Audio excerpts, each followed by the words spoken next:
Niveau 1, le bisu. Tu débarques un dimanche d'août. Tes parents t'ont conduit jusqu'ici. La voiture est tellement pleine que le rétroviseur ne sert à rien. Ta mère pleure déjà. Elle a commencé à pleurer à la station-service il y a 2 heures et elle ne s'est pas arrêtée. Ton père monte un mini-frigo sur 3 étages d'escalier en faisant semblant de ne pas avoir mal au dos. Toi, tu restes planté dans un couloir qui sent le nettoyant industriel et le désodorisant d'un autre. Ta chambre fait la taille d'une place de parking. 2 lits, 2 bureaux, 2 inconnus qui sont censés devenir un peu comme une famille d'ici décembre. Ton colocataire est déjà là. Il t'a serré la main trop fort et s'est tout de suite lancé dans sa ligue de football fantasy. Tu as souri, tu as hoché la tête et tu t'es demandé s'il n'était pas trop tard pour demander un changement. Ça l'était. Tu déballes tes affaires et tu les installes d'une manière qui semble provisoire, parce que tout dans cette situation te paraît provisoire. Tes parents s'en vont. Ta mère te serre dans ses bras comme si elle ne devait plus jamais te revoir. Ton père te serre la main et te dit un truc à propos de prendre de bonnes décisions. La porte se referme. Tu es seul comme tu ne l'as jamais été auparavant. Tu vas à la journée d'accueil. Une femme avec un badge et beaucoup trop d'énergie te parle des ressources du campus, de l'intégrité académique et des horaires du resto universitaire. Elle emploie le mot « communauté » 14 fois. Tu t'assois dans un amphithéâtre avec 300 autres bisutes qui ont l'air exactement aussi terrifiés que toi. Personne ne l'admet. Tout le monde joue une confiance qu'il n'a pas. Tu engages la conversation avec la personne assise à côté de toi.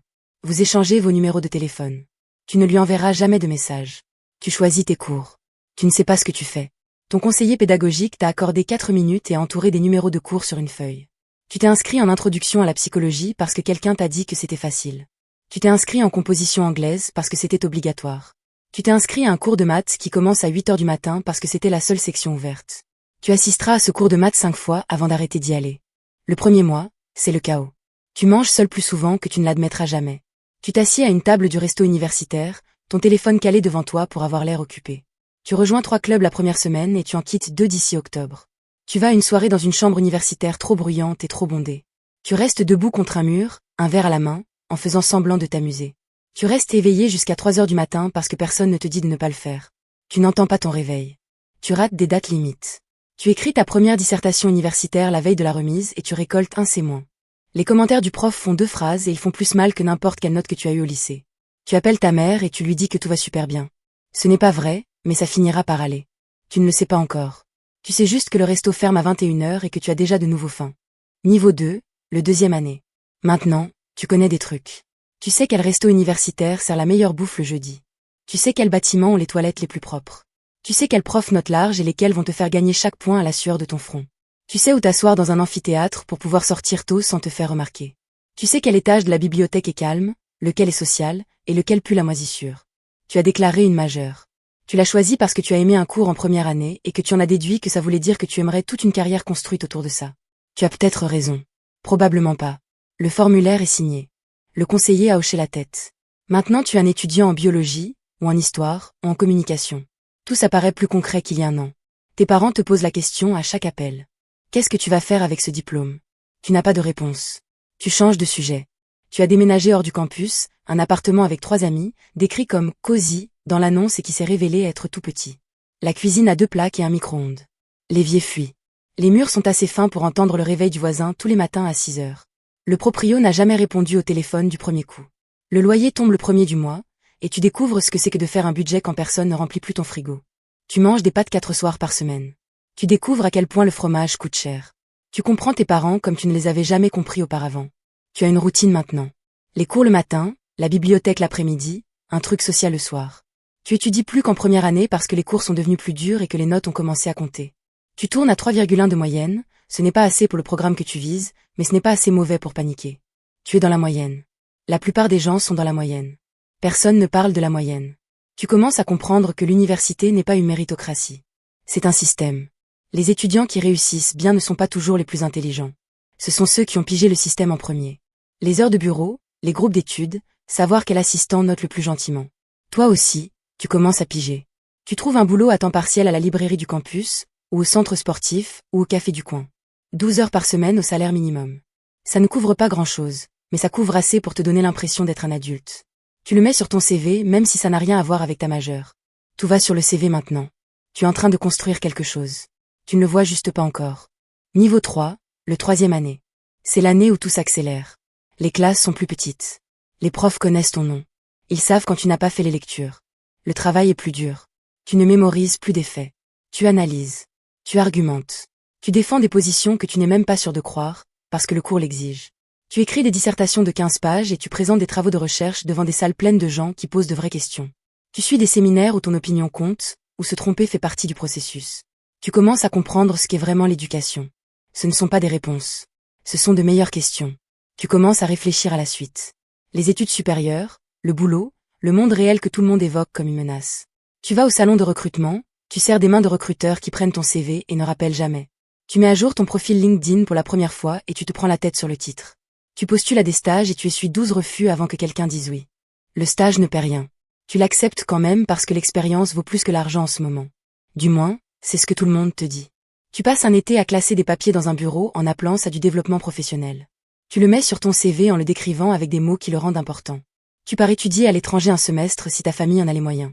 L'Espagne, la Corée du Sud, l'Angleterre.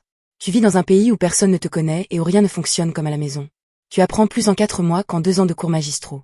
Tu reviens changé. Tu ne sais pas comment l'expliquer. Tu sais juste que le campus te semble plus petit maintenant. Ton groupe d'amis s'est solidifié.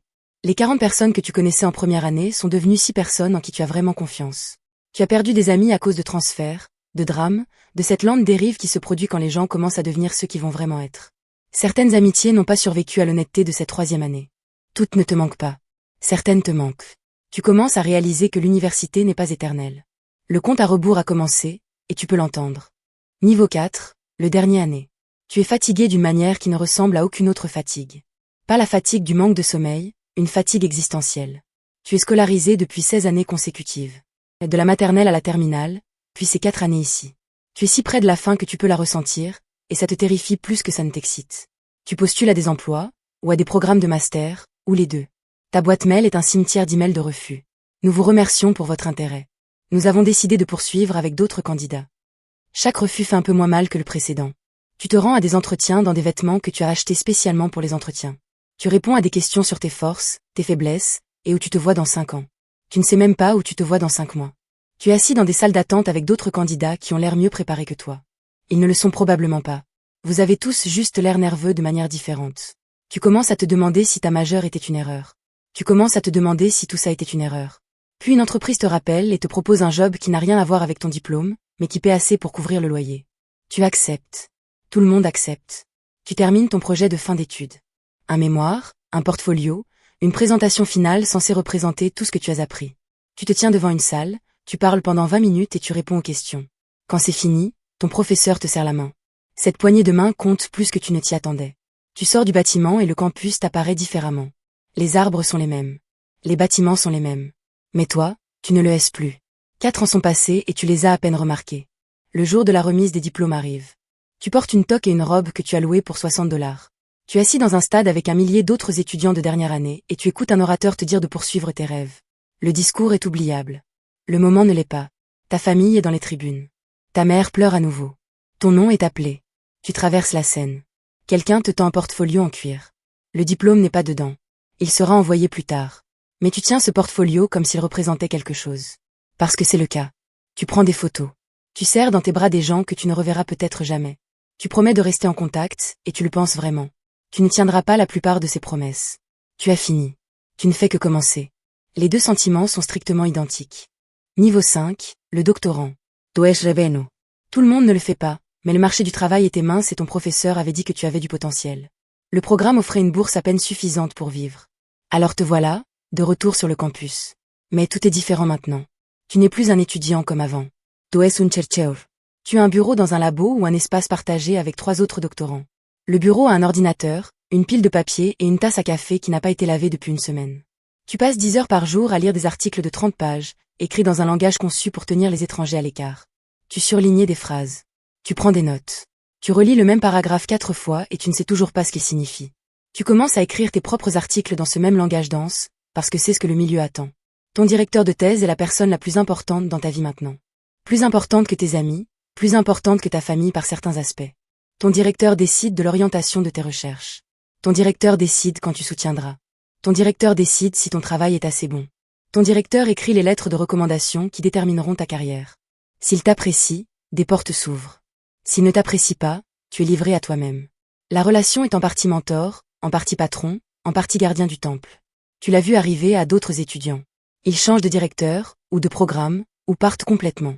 Le taux d'abandon en doctorat, c'est quelque chose dont personne ne te parle pendant la journée d'accueil. La moitié des gens qui commencent avec toi ne finiront pas. Tu essaies de ne pas penser à si tu seras l'un d'eux. Tu enseignes pour la première fois. Une section d'introduction à la psychologie, ou de composition anglaise. Les mêmes cours que tu suivais en première année. Maintenant, c'est toi qui es debout devant. 20 visages qui te fixent. Tu as 24 ans et tu ne te sens pas assez vieux pour apprendre quoi que ce soit à qui que ce soit. Tu comprends très vite qu'enseigner, c'est une performance.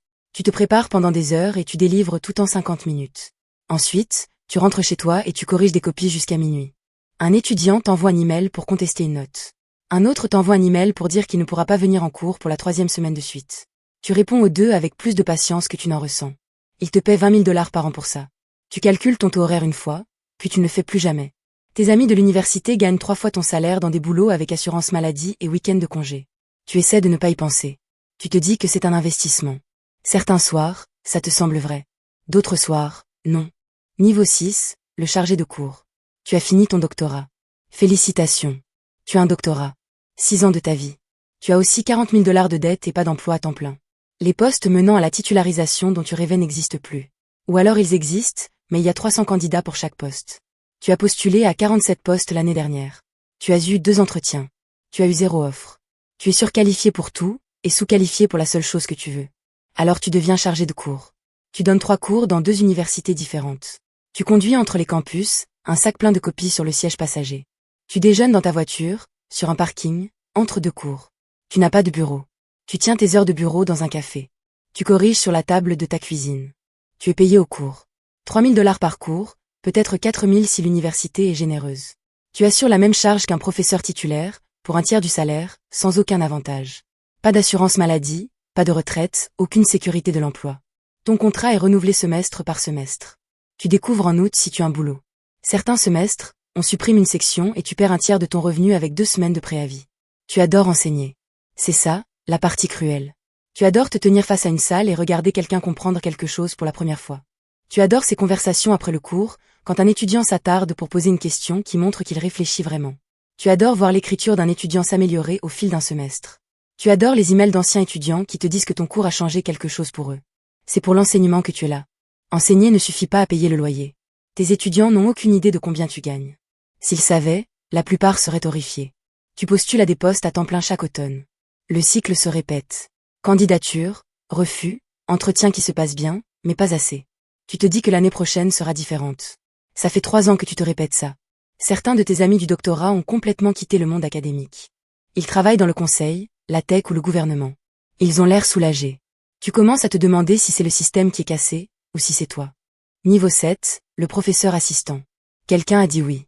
Après des années de candidature, de refus et de doutes qui semblaient permanents, une université t'a offert un poste menant à la titularisation. Tu as pleuré dans ta voiture, sur le parking du supermarché, quand tu as reçu l'appel. Tu ne le diras jamais à personne. Tu déménages dans une ville où tu n'as jamais mis les pieds, pour un emploi qui définira les 7 prochaines années de ta vie. Tu ne connais personne. Tu loues un appartement sans même l'avoir visité. Tu repars de 0 à 32 ans, dans un endroit où tu n'as ni amis ni histoire. Le département t'accueille avec un déjeuner. Tout le monde est poli. Tout le monde est occupé. Tu apprends très vite que le monde académique est une profession solitaire déguisée en profession sociale. Le compteur de la titularisation est lancé maintenant. 7 ans pour prouver que tu as ta place. Tu dois publier. Tu dois enseigner. Tu dois siéger dans des comités. Publier ou périr n'est pas une blague. C'est la description la plus exacte de ta réalité professionnelle. Tu as besoin d'articles dans des revues à comité de lecture. Tu as besoin d'un livre si tu es en sciences humaines. Tu as besoin de subventions si tu es en sciences. Les subventions sont compétitives. Le taux de refus est de 85%. Tu passes des mois à rédiger des propositions et la plupart n'aboutissent nulle part. Tu les réécris et tu les soumets à nouveau. Tu comprends que la réussite académique est une question de persévérance et de capacité à absorber le refus sans jamais s'arrêter. Tu donnes 2 ou 3 cours par semestre. Tu encadres des étudiants. Tu participes à des jurys de thèse. Tu assistes à des réunions de faculté qui durent 2 heures et n'aboutissent à rien. Tu sièges au comité de recrutement, au comité des programmes et au comité d'évaluation. Tu relis des articles pour des revues. Tu interviens à des colloques dans des villes que tu ne vois que de l'intérieur d'un hôtel et d'un palais des congrès. Tu réseautes avec des gens qui pourraient un jour évaluer ton dossier de titularisation. Chaque conversation est en partie stratégique. Tu détestes ça chez toi. La version de toi qui s'est lancée là-dedans par amour des idées te manque. Cette version te semble très loin. Maintenant, ton dossier de titularisation est un document qui contiendra chaque publication, chaque évaluation d'enseignement, chaque participation à un comité. Des évaluateurs extérieurs jugeront si ta recherche compte. Tu bâtis ce dossier ligne après ligne, pendant 7 ans. Chaque semestre, tu te demandes si c'est assez. Ton conjoint se demande quand tu seras à la maison pour dîner. Tes amis se demandent pourquoi tu n'appelles jamais. Tu ne sauras pas si tout cela en valait la peine avant le vote du comité. Niveau 8, le professeur titulaire. Ils ont voté oui. Tu es titularisé. Le mot le plus convoité de l'enseignement supérieur. Cela signifie qu'ils ne peuvent pas te virer. Pas facilement. Pas sans motif valable. Cela signifie une sécurité de l'emploi que presque aucune autre profession sur Terre ne procure. Cela signifie que tu peux faire la recherche que tu veux. Cela signifie que tu peux dire ce que tu penses. Cela signifie que tu peux arrêter de jouer un rôle. Tu expires. Pour la première fois depuis 7 ans. Le soulagement est physique. Tu le sens dans tes épaules. Tu le sens dans ton sommeil. Cela fait maintenant 12 ans que tu es dans cette université. Tu es professeur titulaire. Tu donnes des cours de niveau avancé et des séminaires de master. Tes classes sont plus petites. Tes étudiants sont meilleurs. Les conversations sont plus profondes. Tu as publié 4 livres et des dizaines d'articles. Les gens citent ton travail. Ils le contestent publiquement lors des colloques. Ça veut dire qu'il compte. Ton nom veut dire quelque chose dans ton domaine. Pas la célébrité. Les universitaires ne deviennent pas célèbres. Mais la reconnaissance. Le respect de gens dont tu lis les travaux depuis 20 ans. Tu encadres de jeunes professeurs qui te rappellent toi-même il y a 15 ans. Nerveux, ambitieux, terrifiés par le compteur des 7 ans. Tu leur dis que ça s'arrange. Tu le penses vraiment. Tu sais aussi que ça devient différent, d'une manière dont personne ne te prévient. La solitude de l'expertise. L'isolement de celui qui en sait toujours plus sur toujours moins. La distance entre toi et ces étudiants de licence qui te regardent comme si tu avais toujours eu cet âge. Parfois, tu te demandes quand tu as cessé d'être le jeune professeur. Tu ne te souviens pas du moment exact. C'est juste arrivé. Maintenant, tu sièges au comité de titularisation. Tu votes sur la carrière des autres. Tu lis leurs dossiers, tu juges leur travail, et tu prends des décisions qui changeront leur vie. Certains votes sont faciles. D'autres te tiennent éveillé la nuit. Tu te souviens de ce que ça faisait d'attendre ce vote. Tu essaies d'être juste. Tu espères l'être. Tu sièges aussi au comité de recrutement qui embauche les nouveaux professeurs. Tu lis 200 candidatures pour un seul poste. La plupart sont brillantes. La plupart n'obtiendront pas le poste. Le calcul est brutal. Tu le sais, parce que toi aussi, tu as été un jour l'un de ces 200 noms. Niveau 9, le doyen. Tu as arrêté d'enseigner. Tu ne l'avais pas prévu. Personne ne devient doyen par envie d'arrêter d'enseigner. Tu es devenu doyen parce que quelqu'un te l'a demandé et que tu as dit oui. Maintenant, tu diriges une faculté entière au sein de l'université. Lettres et sciences, ingénierie, commerce. Quelle que soit la faculté, c'est la tienne. Tu gères des budgets de plusieurs dizaines de millions. Tu embauches des directeurs de département. Tu arbitres des conflits entre des professeurs qui ne se parlent plus depuis des années à cause de désaccords sur les programmes. Tu rencontres des donateurs qui veulent des bâtiments à leur nom. Tu rencontres des parents furieux à cause de quelque chose que leur enfant leur a raconté. Tu rencontres des étudiants en difficulté qui ont besoin de dérogations à des règles que tu n'as pas écrites mais que tu dois faire appliquer. Tu rencontres le vice-président académique chaque semaine pour discuter des chiffres d'inscription qui déterminent tout. Les inscriptions chutent en lettres. Les inscriptions grimpent en informatique. Les chiffres racontent une histoire sur ce que la société valorise. Cette histoire ne te plaît pas toujours. Tu prends des décisions qui affectent des milliers d'étudiants et des centaines d'enseignants. Tu fermes des programmes qui n'attirent pas assez d'étudiants. Tu es assis dans une salle, tu regardes un tableur, et tu décides qu'un département avec 3 professeurs et 12 inscrits ne peut plus justifier son budget. Tu regardes des professeurs qui ont dédié leur vie à un département faire leur carton parce que les chiffres n'étaient pas bons. Certains sont là depuis plus longtemps que toi. Certains t'ont enseigné quand tu étais étudiant. Tu approuves de nouveaux programmes qui pourraient marcher, ou échouer. Dans les 2 cas, tu es responsable. Tu valides des budgets en sachant que chaque dollar dépensé pour une chose est un dollar que tu ne peux pas dépenser pour autre chose. Ces dilemmes te suivent jusque chez toi. La politique est constante. Les professeurs veulent plus de fonds. Les étudiants veulent plus de services. Le conseil d'administration veut des coûts plus bas. Les anciens élèves veulent la tradition. L'Assemblée législative de l'État veut des comptes. Le gouvernement fédéral veut la conformité. Tout le monde veut quelque chose, et le budget ne peut pas donner à tout le monde ce qu'il veut. Tu dis non plus souvent que oui. Tu deviens un expert pour dire non d'une manière qui sonne comme un peut-être. Tu développes un vocabulaire de flou stratégique qui t'aurait embarrassé 10 ans plus tôt. La salle de classe te manque. Elle te manque plus que tu ne t'y attendais. Tu travailles 60 heures par semaine. Tu assistes à des galas, des collectes de fonds, des inaugurations. Tu prononces des discours sur le pouvoir transformateur de l'éducation et tu crois à chaque mot. Tu sais aussi que l'institution est une machine. Une machine belle et compliquée. Elle fonctionne grâce à l'argent, à la réputation, et au travail de gens qui aiment trop leur métier pour exiger ce qu'il vaut. Niveau 10, le président d'université. Tu es le visage de l'institution. Ton nom est sur l'entête du papier à lettres. Ta photo est accrochée dans le bâtiment administratif. Ton salaire est un registre public, et les gens ont des avis sur la question. Tu gères un budget qui peut dépasser le milliard de dollars. Tu supervises des dizaines de milliers d'étudiants et des milliers d'enseignants et de personnels. Tu es responsable de la mission académique, du programme sportif, de l'entreprise de recherche et de l'opération de levée de fonds. Tu rends compte à un conseil d'administration composé surtout d'anciens élèves fortunés, avec des opinions bien arrêtées sur la manière dont une université doit être dirigée. Ils veulent que l'équipe de foot gagne. Ils veulent que le classement monte.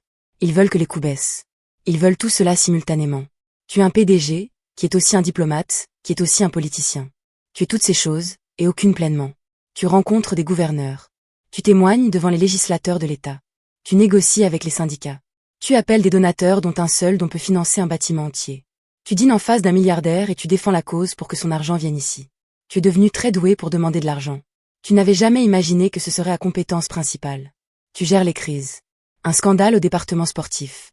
Un professeur qui a dit quelque chose sur les réseaux sociaux et qui est devenu viral. La mort d'un étudiant qui ébranle le campus jusqu'à son cœur. Une manifestation qui paralyse un bâtiment. Une pandémie qui ferme tout. Un procès qui pourrait coûter des millions à l'université. Chaque crise atterrit sur ton bureau. Chacune exige une déclaration, un plan, une décision qui sera jugée par des gens qui n'étaient pas dans la pièce quand tu l'as prise. Tu as 6 heures pour faire les choses bien, parfois moins. Tu sais que tu ne plairas pas à tout le monde. Tu essaies de plaire aux gens qui comptent, en espérant que l'histoire sera d'accord avec ta définition de ceux qui comptaient. Tu lèves des fonds. C'est ça, ton vrai boulot. Pas les discours sur l'éducation. Pas les réunions sur les programmes. L'argent. Le fonds de dotation. La campagne de levée de fonds. Les droits de dénomination. Tu passes la moitié de ton temps à voyager dans les villes où vivent les anciens élèves, et à leur demander de signer des chèques. Certains le font. Certains veulent quelque chose en retour. Un bâtiment, un programme, un passe-droit aux admissions pour un petit enfant. Tu gères tout cela avec prudence. La frontière entre la gratitude et la corruption est plus mince que quiconque à l'extérieur ne le réalise. Ton héritage sera mesuré en bâtiment, en croissance du fonds de dotation, et en position dans les classements. Pas dans les étudiants dont la vie a été changée. Pas dans la recherche qui a modifié notre compréhension du monde. Ces choses comptent plus, mais elles ne tiennent pas sur une plaque. Tu le sais. Cela te tracasse certains soirs. Cela ne change rien. Tu as donné ta vie à cette institution. Tu as manqué les matchs et les récitals de tes enfants. Tu étais toujours à une collecte de fonds, ou à une réunion du conseil, ou dans un avion. Ton conjoint a appris à aller aux choses seul. Tu t'es dit que c'était temporaire. Ce n'était jamais temporaire. Tu prends à retraite après une décennie. Il donne ton nom à quelque chose. Une bibliothèque. Une esplanade. Un fonds de bourse. Tu assistes à la cérémonie, tu serres des mains et tu fais un discours sur l'avenir. Puis tu rentres chez toi.